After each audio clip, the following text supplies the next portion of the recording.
Good evening class 10th। कुछ ये questions एक बच्चे ने पूछा है, ये देखिए 3.3 का फर्स्ट का थर्ड क्वेश्चन उसने क्वेरी की है कि ये क्वेश्चंस उसको डाउट हो रहा है कि नहीं समझ में आ रहा है। इस क्वेश्चंस में है कुछ भी नहीं, पर समझने के लिए काफ़ी अच्छा क्वेश्चन है, सेंस अच्छा है क्वेश्चंस का। इस क्वेश्चंस में जो बोला गया है वो चीज़ देखिए क्या है, इससे हमें सॉल्व करना है और सब्स्टिट्यूशन मेथड की हेल्प से। तो 3.3 में जो क्वेश्चंस थे वो सभी सब्स्टिट्यूशन मेथड की हेल्प से ही करने थे और ये क्वेश्चन दिया गया था, तो कोई दिक्कत नहीं है यहाँ पर हमें। ठीक, तो आप पहले क्या करिए, इक्वेशन जो गिवन है वो लिख लीजिए 3x minus y equal to 3। इसको हमने फर्स्ट इक्वेशन दे दी। Second equation 9x minus 3y equal to 9 लिख लीजिए। 3 पूरे से कॉमन ले लीजिए, 3x minus y equal to 3 आ जाएगा पूरे से हमने 3 कॉमन ले लिया, तो क्या मिलेगा आपको ये चीज। तो अब ये 3 से 3 cancel, 3x minus y equal to 3, ये आपकी इक्वेशन 2 हो गई है। आपने देखा है जो इक्वेशन 1 है वही इक्वेशन 2 है, इसका मतलब जो ये लाइन होगी आपकी कोइंसिडेंट लाइन होगी, जो हमने 3.2 चैप्टर में किया है। कोइंसिडेंट यानी कि इनफाइनाइट मैनी सॉल्यूशन होंगे। जब इस तरह के कुछ पेयर बन जाएंगे तो वहां पर x और y सभी के कोएफिशिएंट इक्वल हो जाए, उस केस में ये क्या होगा आपको दिखने लगा इनफाइनाइट मैनी सॉल्यूशन के केस। और इनफाइनाइट मैनी सॉल्यूशन का मतलब होता है अगर कोई लाइन ये ऐसे गई है तो दूसरी लाइन भी इसी के ऊपर ऐसे जाएगी, इसका मतलब इसके हर जगह कोलैप्स करेगी, तो इनफाइनाइट सॉल्यूशन होंगे इस लाइन के इनफाइनाइट मैनी सॉल्यूशन होंगे इस लाइन के। मैंने बताया जो कॉमन मिले आप कॉमन ले लीजिए। आपके यहाँ देखिए क्या मिला, अगर हम इसको स्टैंडर्ड फॉर्म में लिख लेते तो क्या मिल जाती है इक्वेशन हमारे पास। अब हम इसे सब्स्टिट्यूट करना चाहें तो इसकी जाके वैल्यू यहाँ से y निकाल लें, यहाँ पुट कर लें तो आपको ट्रू मिल जाएगा, दोनों केसेस बराबर। चलिए हम दिखा देते हैं, यहाँ से y की वैल्यू निकाल लीजिए, y equal to 3x minus 3, इसे आप पुट कर दीजिए इक्वेशन 3, वैल्यू ऑफ y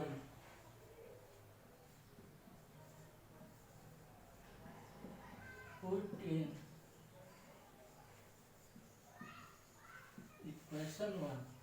जैसे हम लोग सब्स्टिट्यूशन सॉल्व करते थे, सेकंड वाले इक्वेशन से एक कोई वैल्यू निकाल लेते थे वेरिएबल की, उसको ले जाके फर्स्ट में पुट कर देते थे सेकंड में।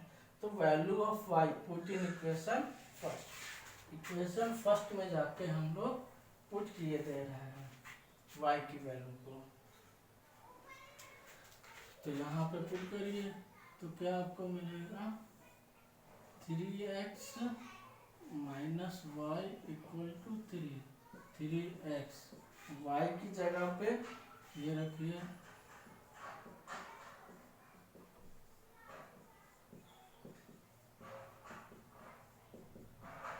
ये कैंसिल, 3 इक्वल टू 3।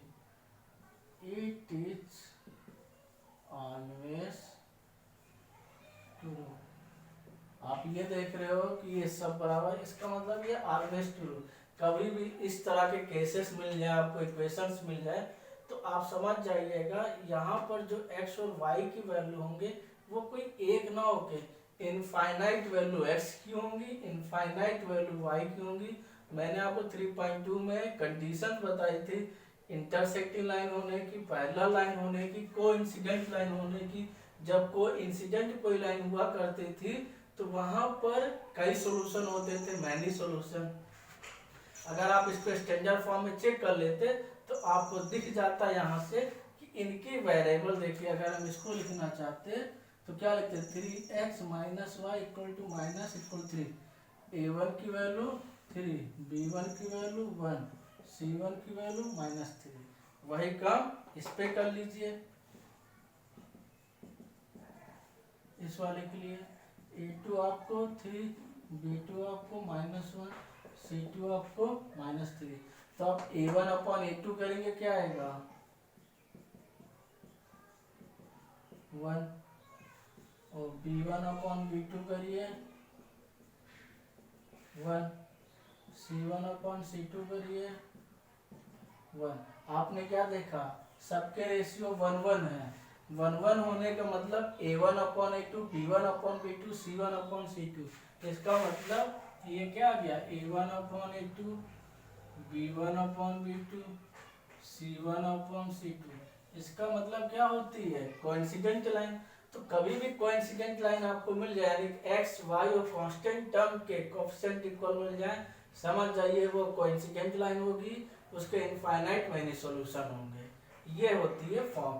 तो आपको यहाँ पे सब्स्टिट्यूशन मेथड से सॉल्व करना था, इसलिए आप करेंगे सब्स्टिट्यूशन। ये आपको समझाने के लिए मैंने बताया कि आप कभी ऐसे आ जाए तो आप घबरा जाते हैं बच्चे इस टाइप के क्वेश्चन में, और कभी इस तरह कंडीशन आ जाएगी तो बिल्कुल, तो उस केस के लिए आप घबराइए नहीं, चेक कर लीजिए कि हाँ ये तो इनफाइनाइट कोइंसिडेंट लाइन, तो इस तरीके से होगा ये।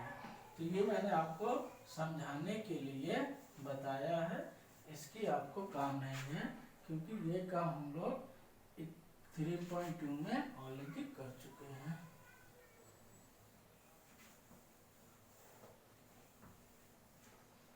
ठीक, ये ऑलवेज टू, इसका मतलब जो आपके पास y मिला है 3x माइनस 3 मिला है, तो यहाँ पर आपके पास क्या हो सकती है, आप एक बार रख सकते हैं x की वैल्यू 0, y की वैल्यू 0 रख लीजिए। तो y की वैल्यू 0 रखेंगे तो यहाँ पे क्या मिलेगा, x 0, आपको रफ में दिखा रहा हूँ 0, 3x minus 3, 3x equal 3, x की वैल्यू 1, तो x की वैल्यू क्या जाएगी 1, एक ये सॉल्यूशन मिल जाएगा। एंड जब आप x 0 रखोगे तो y ये 3 इंटू 0 -3, y इक्वल टू -3, तो y की वैल्यू क्या मिल जाएगी आपको -3। ये सॉल्यूशन आपके एग्जैक्ट सॉल्यूशन होंगे, लेकिन इसके अलावा भी इसके और सॉल्यूशन हो जाएंगे, इसके अलावा भी इसके आपके पास और सॉल्यूशन होंगे। ठीक है, तो आप यही सॉल्यूशन मत लिखिएगा, आप यहाँ लिख दीजिएगा पहले इसके बाद कि therefore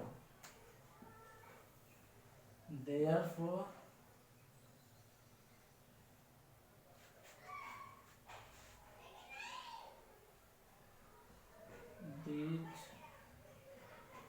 pairs have infinite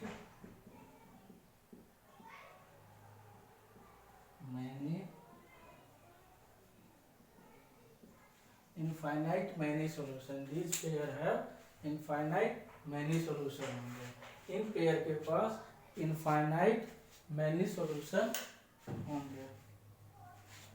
ठीक है, इनफाइनाइट मैनी सॉल्यूशन, ये आपको मैंने बता दिया। अब आपको और कुछ एग्जैक्ट पॉइंट चाहिए तो वो आप लिख लीजिए, लेकिन आंसर आपका मेनली यही होगा, इनफाइनाइट। तो अब देखिए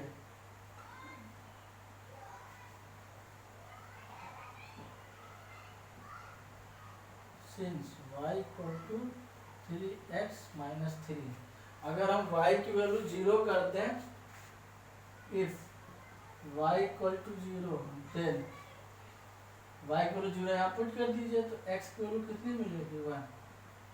if x equal to 0, then y equal to